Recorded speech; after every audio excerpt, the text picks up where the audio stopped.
So now that the Land Rover's in its natural habitat, yeah, it looks good, doesn't it? What have you got?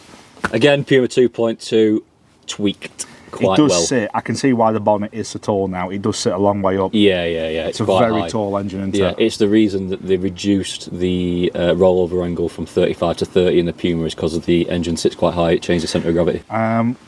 What have you done performance-wise or cooling-wise on this? Because you do hot environments, and I know you're a fast driver as well. Oh, I don't slow down for anything. Yeah. So the 2.4 was really bad with cooling. The 2.2, they did a few changes to it, but you still can overheat and they run quite hot, mainly because the DPF's there. So they're definitely in.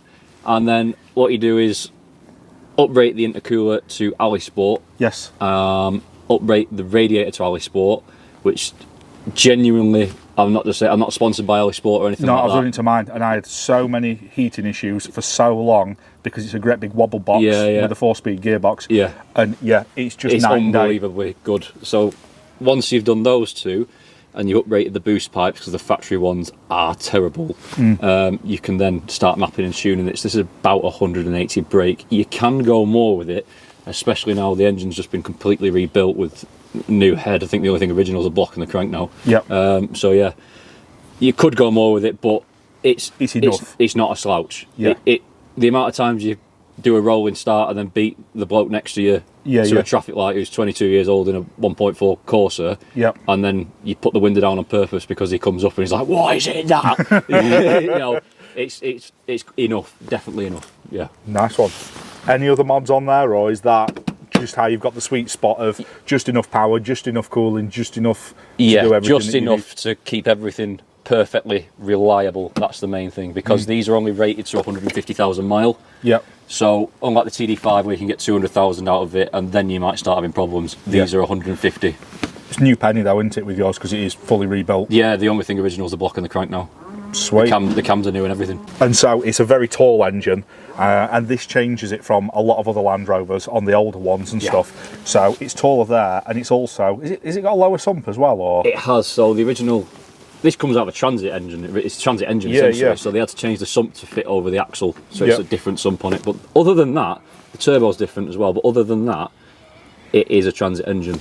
So because of that, you've had to change the angles of your suspension and bits and pieces like that, haven't you? Yeah, so the problem with Pumas, especially 110s, is when you lift them, which I've only lifted it by an inch, and then it sits back down just above standard because of the weight, it changes that front prop angle, which is a massive problem because it's already running at the limit. Because with this being taller, the engine and the transfer box are out of line straight away from the previous models. Yes. So then the only way you can stop horrendous prop shaft vibration is with a Gwyn Lewis double cardan front prop. And I really, really, really urge anybody not to fit anything else other than Gwyn Lewis, because it will genuinely break within 5,000 mile. Well, a lot of stuff, when you go to them angles, they're running them as off-roaders. Yeah. Not for something that's going to sit thousands of miles over the space of a couple of weeks. At 70, 80 mile an hour. Yeah.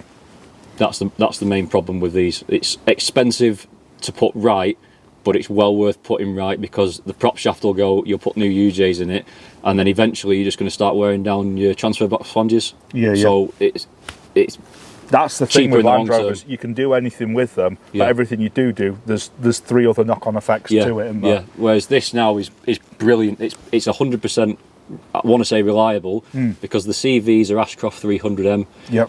The half shafts are the same. The rear half shafts are LLF one piece, so there's no slack in them whatsoever. Yep. The transfer box is Ashcroft with all 300M internals in it. Yep. As well as the gearbox output shaft, which is another weak point on this. So everything has been hardened. Yes. And then fine-tuned with everything else to make sure that it all runs perfectly sound. And this is 50,000 miles in now, and I've not had a single problem. Absolutely fantastic.